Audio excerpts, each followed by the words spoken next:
Support comes from Missouri Forest Products Association, committed to sustainable and sound conservation of the state's forests, which support more than 41,000 Missouri jobs, resulting in a $10 billion industry.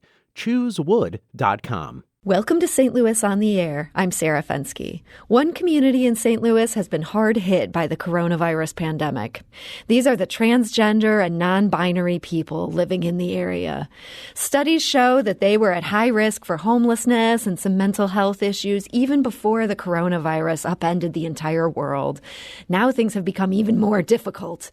And my guests are here today to talk about it. That includes Sayer Johnson. He is the co-founder and executive director of the Metro Trans Umbrella Group. Sayer, thank you for joining us today. Thank you for having me. And we're also joined by Ashe Valentine, who is living this reality right now.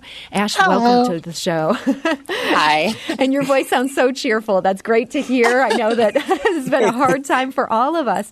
Sayer, I want to start with you. Can you give us a little bit of context? What do we know about how transgender people were doing overall in the U.S. before this pandemic? I mean, prior to the pandemic, we were struggling, emerging certainly as a community, but struggling. We have higher rates of unemployment, of being unhoused, healthcare disparities, and also having compounding health effects that are impacting our community. So what are you seeing within the population that your organization works with now that things have gotten so complicated everywhere? Well, I think the largest pivot is prior to the virus, we had a small food pantry and we served approximately 30 folks a month. And now we're serving 30, we can serve up to 40 people in a day. So the food insecurity need has skyrocketed. On the social emotional front, we've moved to online social emotional support, and those have been flourishing. As far as online support can flourish, a lot more folks have joined in to get that sort of Zoom support that we're now the model that we're going to instead of in person. Zoom so it's both support. I love the sound of that. Right. It's vital though, because, prior to this, oftentimes our folks, the only support that they were getting was the once a week or the once a month support groups. And so that's vital to mental health prior to COVID and extra vital now. So people are definitely taking advantage of this food bank. They're taking advantage of these virtual sessions. That's a good thing people are taking advantage of it. It sounds like the bad thing might be they're taking advantage of it because there's some real needs here.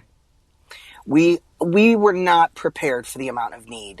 We really, when you talk about rapid response, that's what our team did. It's been amazing to see and a daunting task. Now, Ashe, I understand you're dealing with some of this yourself, that you had a job that was based in retail. Yes. What happened? Well, at the start of this was even before we all went into quarantine in St. Louis. At the start of the outbreak, essentially, our upper management and corporate was like, hey, so we're gonna give you guys a paid leave of 3 weeks. We'll see how this works. And then if it's not done by 3 weeks, you guys are, I guess, out of luck and just apply for unemployment. And so we waited the 3 weeks, and now I'm on unemployment. And it was really scary, not going to lie. You were able to get that state unemployment. I know that's not easy to do. Yeah. Thankfully, I was able to get it. Okay. So you do have some money coming in, but it's not from the job that you used to be able to get that paycheck from. Yeah, no. It's really daunting. I'm still waiting on my first check, and it's constant stress. Not gonna lie. So waiting for that first check, that's got to be so hard. Do you have enough at this point to be able to pay the bills you have to pay?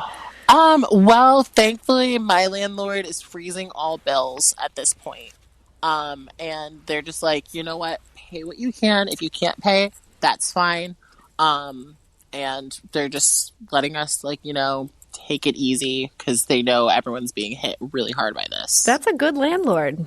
Yeah, no, she's awesome. I love her. And she's also queer, so, she's great.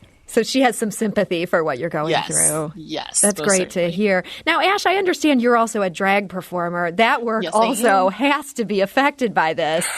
Yes. All of my bars that I usually perform at are completely shut down. Like, we've all gone virtual. I actually have a show that's going to be virtual next week that's going to be featuring a lot of my sisters and my Chicago drag mom. And it's called Not Your Average Waifus.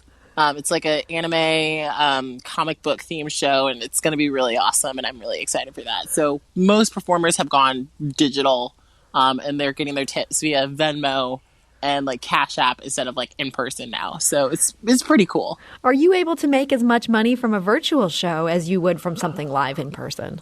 From what I've seen, I would say no, just because like there's just sort of like the aesthetic of like running up to a drag queen and like tipping her or king. We gotta shout out the kings too. They're important.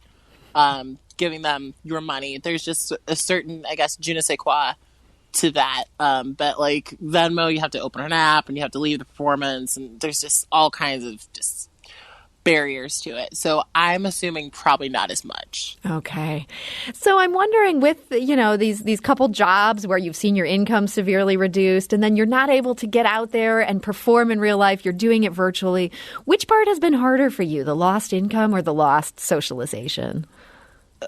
Honestly, for me, it would be socialization. Like, I love the social aspect of drag. Like, I could care less about the money part.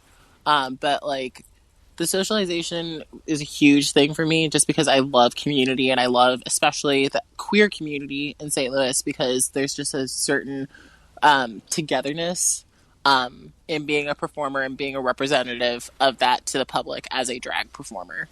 Now, Sarah, with the Metro Trans umbrella group, are you seeing a lot of people who are in that situation as Ashe, where maybe, they're able to cover their bills right now, but they're just really missing out on that human connection? I mean, we're definitely seeing that, and I think Ashe is an exception to what we're experiencing as far as landlords who are being loving and kind. That is not the case with a lot of the folks that we're engaging on a regular basis. They're frightened. They're frightened that they're going to be kicked out of their homes. They're frightened that they're not going to be able to pay their electric bill or their gas bill or whatever.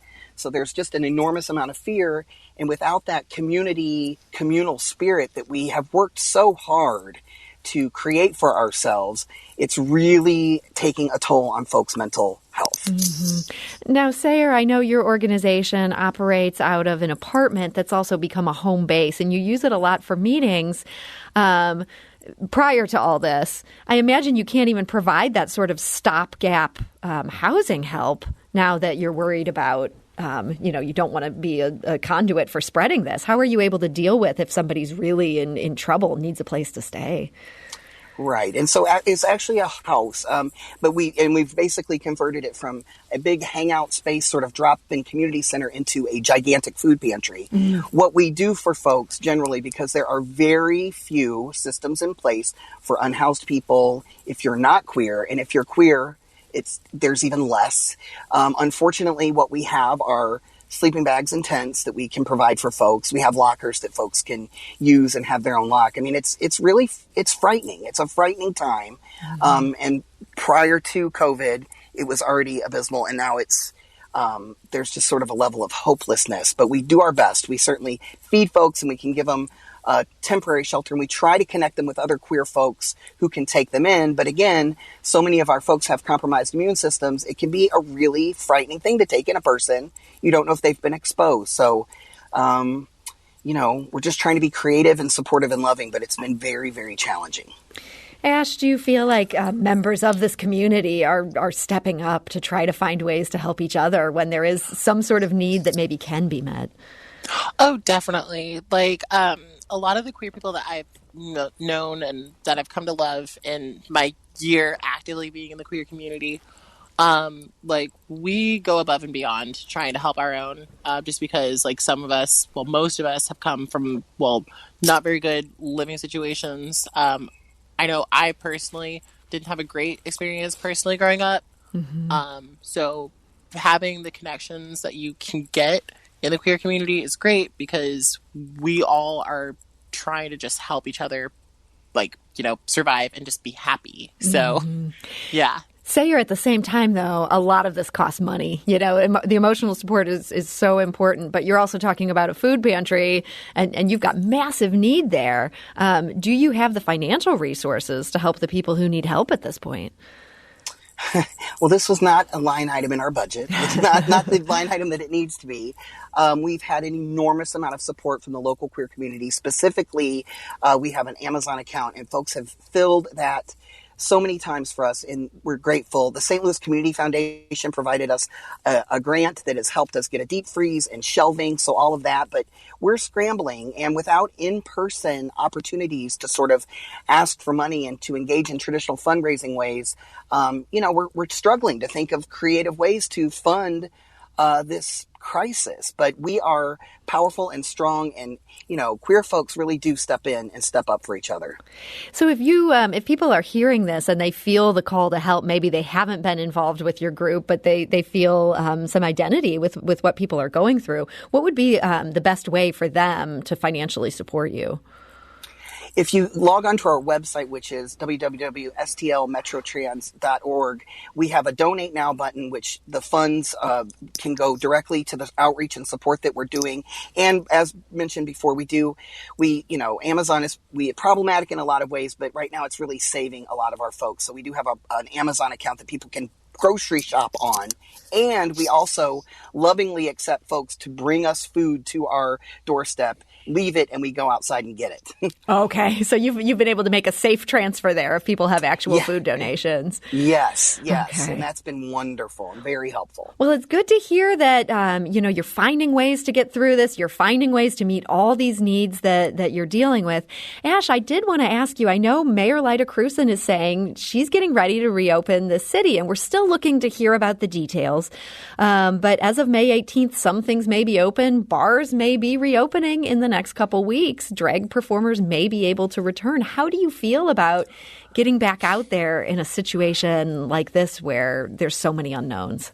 Well, while I would love to get back on stage as soon as possible, I think most drag performers should think responsibly in a situation like this. I think we should all really consider those that are autoimmune. Like, some of my best friends in drag have compromised immune systems. Mm-hmm. So for the sake of them, and because I absolutely love these people, I personally will not be returning to the stage until a little bit after everyone else, just because, one, I am trying to work on perfecting my drag for my character Harley Quinn, and also for the sake of my friends. Okay. So it'll probably be maybe June by the time I get back on stage.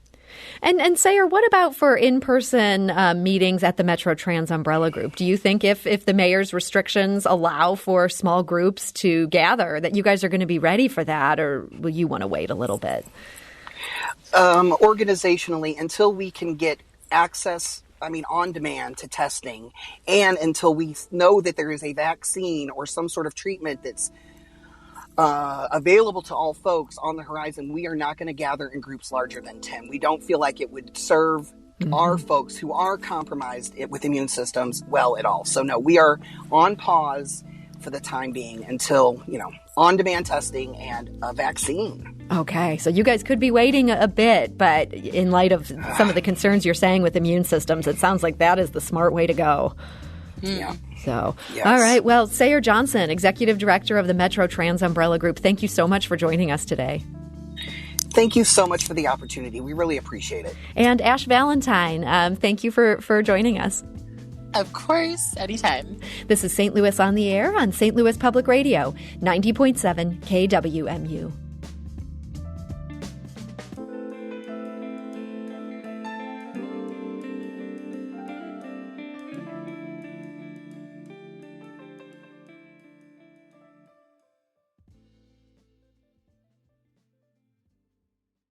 Support comes from the Missouri Forest Products Association, committed to conservation and careful management of the state's forests to make them more resilient and better habitats for wildlife. ChooseWood.com.